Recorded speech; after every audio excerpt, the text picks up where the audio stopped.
നിങ്ങളുടെ ഇഷ്ട പരമ്പരകൾ എക്സ്ക്ലൂസീവായി സൺ നെക്സ്റ്റ് ആപ്പിലൂടെ തികച്ചും ഫ്രീ ആയി. ഇപ്പോഴേ ആപ്പ് ഡൗൺലോഡ് ചെയ്യൂ.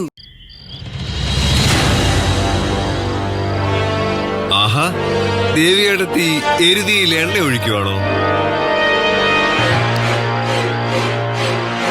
എന്താ പകരം നിന്റെ പട്ടടക്ക് തീ കൊളുത്തണോ? ആ, ഇതാണ് മറുപടി. അല്ല ദേവിയടത്തി, നമുക്ക് ഈ തിരുനടയിലെ 2 ഉപപ്രതിഷ്ഠകളോട് വെച്ചാലോ? 2 കുഞ്ഞ് ഉപദേവതകളെ വെച്ചാലോ? ദേവികേട്ടത്തിയുടെ അച്ഛനെയും അമ്മയും കുടിയിരുത്താൻ എനിക്കൊരച്ഛനും അമ്മയെങ്കിലും ഉണ്ട്. നിനക്കോ? ഓ, നീ നാടകക്കാരെ കൊണ്ടൊന്ന് കുടിയിരുത്തുമായിരിക്കും അല്ലേ? ഒന്ന് പോടാ.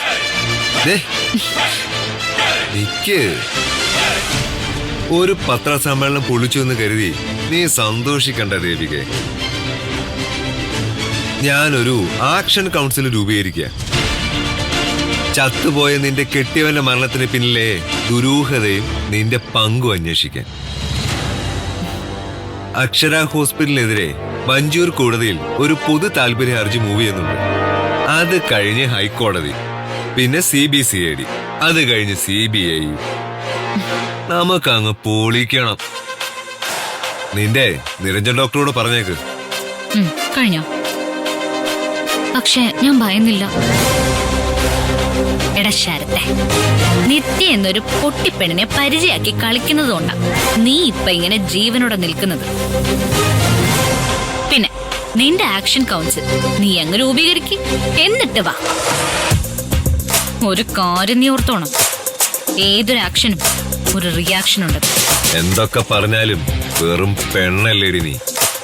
പണ്ട് ഞാൻ നിന്നോട് പറഞ്ഞിട്ടുണ്ട്, നീ കണ്ടിട്ടുള്ള പെൺപിള്ളേരുടെ ഗണത്തില് ഞാൻ പെടില്ലാന്ന്. കണ്ണു നിറയുമ്പോ കയറെടുക്കുന്ന പെൺപിള്ളേരെ നീ കണ്ടിട്ടുള്ളൂ. ഇത് ദേവികയാ. കൽക്കരി എഞ്ചിൻ പോലെയാ എന്റെ മനസ്സ്. അനുഭവങ്ങളുടെ തീക്കട്ടകളിൽ നിന്ന് കരുത്താർജിച്ച് മുൻപോട്ട് പോവും.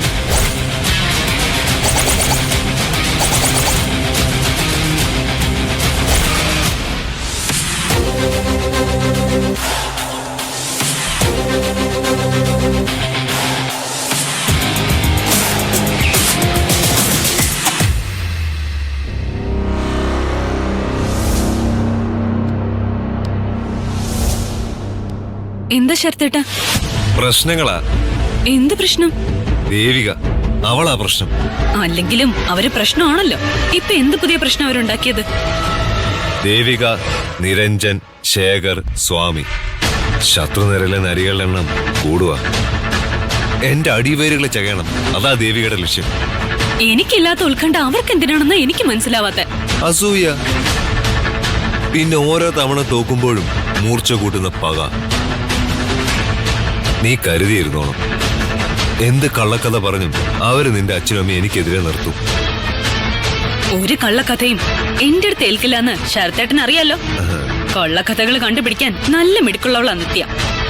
അല്ല, അവര് ശേഖറിനോട് പറഞ്ഞതേ എനിക്ക് വേറെ പെൺകുട്ടികളുടെ ബന്ധമുണ്ടോ എന്ന് കണ്ടെത്തി കൊടുക്കാൻ. അവൻ തന്നെ എന്റെ അടുത്ത് പറഞ്ഞ അവര് നല്ല കാശ് ഓഫർ ചെയ്തു. ഞാനൊന്ന് ചോദിക്കട്ടെ? വേണ്ട, നീ വഴക്കിനൊന്നും പോകണ്ട. അവരുടെ കൾച്ചറല്ലല്ലോ നമ്മളുടേത്. ഞാനൊരു മുന്നറിയിപ്പ് തന്നേ ഉള്ളൂ. അപകടത്തിന്റെ ചൂര് എത്ര അകലെ നിന്നാണെങ്കിലും ശരത്തിന് അത് കിട്ടും.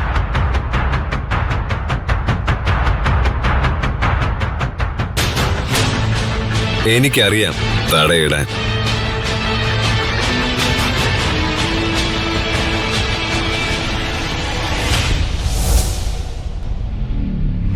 എന്തായടാ, തിരക്കിയോ? ഒരു കാര്യം പറഞ്ഞ പിന്നെ ഒരുത്തിനും ഒരു ഫോളോ അപ്പ് ഇല്ല. നീയൊക്കെ എനിക്ക് വേണ്ടിയുള്ള ചാരപ്പണി നിർത്തിയിട്ട് പോയി പൂച്ചയ്ക്ക് മുടി വെട്ടു. 1/2 മണിക്കൂറിനകം എനിക്ക് ക്രിസ്റ്റൽ ക്ലിയർ ആയിട്ട് കാര്യം അറിയണം.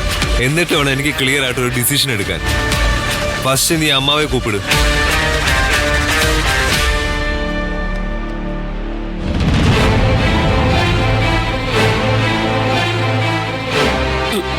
അല്ല, നിത്യമോൾ എവിടെടി? ശരത്തിനെ വിളിക്കാൻ പോയി കാണും. നിനക്കെന്താ ഒരു ഏനക്കേട് പോലെ? ഓ, എനിക്കൊരു ഏനക്കേടും ഇല്ലമ്മേ. ഞാൻ എന്റെ ജോലികൾ ചെയ്യുന്നു, ജീവിക്കുന്നു. ആ പറഞ്ഞതിൽ തന്നെ ഉണ്ടല്ലോ കല്ലും മുള്ളും. അമ്മ കഴിക്കമ്മേ. അമ്മ ആയ കാലത്ത് പാർവതിയോട് ഒത്തിരി മല്ലിട്ടതല്ലേ, ഇപ്പോഴും വിഷമം തീർന്നില്ലേ? അമ്മ ഈ പോര് യൂണിവേഴ്സിറ്റിയുടെ വൈസ് ചാൻസലർ പദവിയിൽ നിന്ന് പുറത്തിറങ്ങ, എന്നിട്ട് വിശ്രമിക്കാൻ നോക്കും. അതെങ്ങനെയാ? ഭാര്യയുടെ മുഖത്തേക്ക് നോക്കിയാ പിന്നെ മനോഹരന് അമ്മയെ കാണാൻ പറ്റത്തില്ലല്ലോ. അത് പണ്ടേ അങ്ങനെയാണല്ലോ. ആ, അങ്ങനെയെങ്കിൽ അങ്ങനെ. അമ്മ ഈ ഭാര്യ എന്ന് പറയുന്നതേ എൻ്റെ എച്ചിൽ പാത്രം കഴുകാനും എൻ്റെ മുഷിഞ്ഞ വസ്ത്രങ്ങൾ അലക്കാനും എൻ്റെ മക്കളെ പെറ്റുപോറ്റാനും വന്നൊരു സ്ത്രീയാണ്. ആ, എന്ന് വെച്ചാ എല്ലാ സ്ത്രീകളും അവരുടെ ജീവിതം മറ്റൊരു കുടുംബത്തിന് വേണ്ടി മാറ്റിവെക്കുന്നവരാ. അപ്പൊ അത് മനസ്സിലാക്കാനുള്ള കണ്ണും കൂടെ പുരുഷന്മാർക്ക് വേണ്ടേ? ഓ, അതങ്ങ് ബോധിച്ചു. എടാ, എന്തായാലും നിനക്ക് ജന്മം നൽകിയത് ഞാനല്ലേ. അതുകൊണ്ടാണല്ലോ അമ്മയെ ഞാനിപ്പോഴും പൊന്നുപോലെ നോക്കുന്നത്. പൊന്നുപോലെന്ന് നീ പറയും, എന്നിട്ടോ തരുന്നതെല്ലാം മുക്കുപണ്ടത്തിന്റെ മാറ്റും. ഓ എന്റെ പൊന്നെ, തർക്കത്തിന് ഞാനില്ല. വാ ശരത്തേട്ടാ. വേണ്ടായിരുന്നു.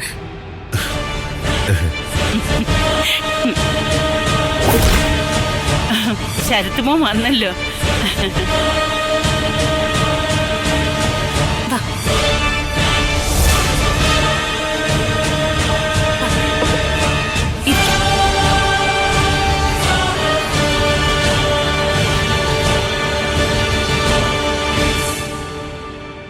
ശരത്തേട്ടൻ ഭക്ഷണം വേണ്ടെന്ന് പറഞ്ഞിരിക്കുമായിരുന്നു. അതെന്തു പറ്റി? ശരത്തിന് എന്തെങ്കിലും വയ്യായികയുണ്ടോ?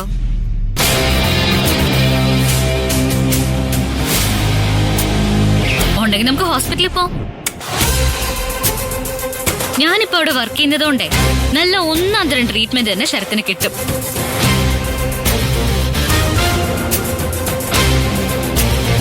നല്ല ഒന്നാം തരം ട്രീറ്റ്മെന്റ് തന്നെ ശരത്തിന് കിട്ടണമെന്ന് എനിക്ക് നല്ല നിർബന്ധമുണ്ട് കേട്ടോ. നാളെ നിത്യ കെട്ടാൻ പോകുന്ന ആളല്ലേ. നിങ്ങളുടെ ഒരു ഫേവറും ശരത്തേട്ടന് വേണ്ട. നീ കൂടുതൽ ഗർജിക്കാതെ ഇരുന്ന് കഴിക്കാൻ നോക്ക്. ശരത്തിന് വിശപ്പുണ്ടെങ്കിൽ ശരത്ത് കഴിക്കും. അല്ല, എന്തു പറ്റി ശരത്തെ? വല്ല ടെൻഷനും ഉണ്ട്? മുഖമൊക്കെ വല്ലാതിരിക്കുന്നു. അത് ഈ ജോലിയുടെ ടെൻഷനെ.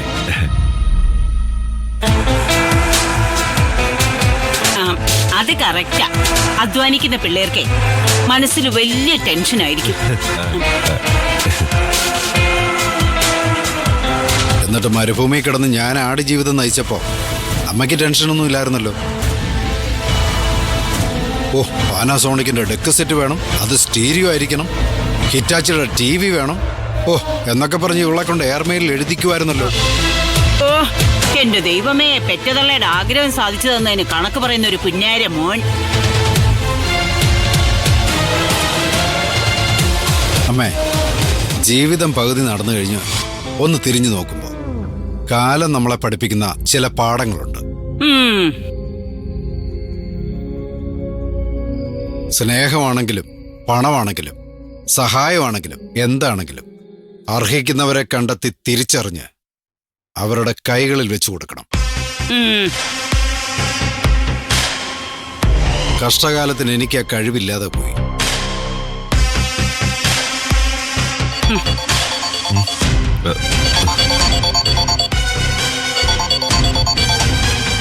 ഹലോ.